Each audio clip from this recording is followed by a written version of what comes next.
এই শীতে কিন্তু এই আমাদের প্রথম পিকনিক। আর এই মাসে তো কত যে জন্মদিন খেয়েছি, আরও আছে। আর দেখো সকালবেলা কচুরি রান্না হচ্ছে, তার সাথে আলুর দম। আমরা রেডি হয়ে চলে এসেছি। আর এখানে কিন্তু অনেকজন মিলেই করা হচ্ছে, তাই জন্য আমরা কয়েকজন হেল্পিং হ্যান্ড নিয়ে নিয়েছি। আর আজকে কিন্তু অনেক অনেক আইটেম আছে, তাই দেখো এখানে চাটনি আর মাংসটা আগে থেকেই বসিয়ে দিয়েছে।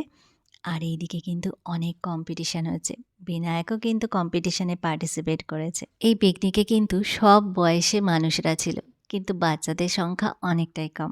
আমার ছেলে একাই ছোট ছিল, আর ও কিন্তু দেখো এখানে কত মজা করছে। এই তো পোস্ত ছড়িয়েছে। ভালো আছে। আমার চিকেন একটু কেটে দিই। এই খেলাটা দেখতে কিন্তু খুব ভাল লাগছে। সব বড়রা এখানে বসে খেলাধুলো করছে আর কত এনজয় করছে। আর ওই পাশে দেখো রান্নাবাড়ি চলছে। আর কিছুক্ষণ পরেই আমাদের খাওয়া দাওয়া স্টার্ট হয়ে যাবে। তার আগে কিন্তু বিনায়ক একটা প্রাইজ পেয়েছে।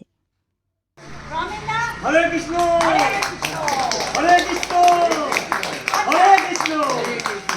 না আমার ফার্স্ট প্রাইজ গৌরাঙ্গ ছবি দেয়। তোমার নাম বলো। বিনায়ক বিনায়ক বিনায়ক মণ্ডল।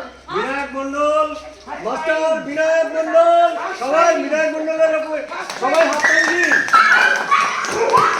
বিনায়ক মণ্ডল ফার্স্ট প্রাইজ পেয়েছেন, আপনি গ্রহণ করুন। থ্যাংক ইউ বলো। থ্যাংক ইউ বলো। এই সবাই প্রাইজ দিয়ে হাত লেগেই প্রাইজ। রান্না ভালোই হয়েছে তোমার।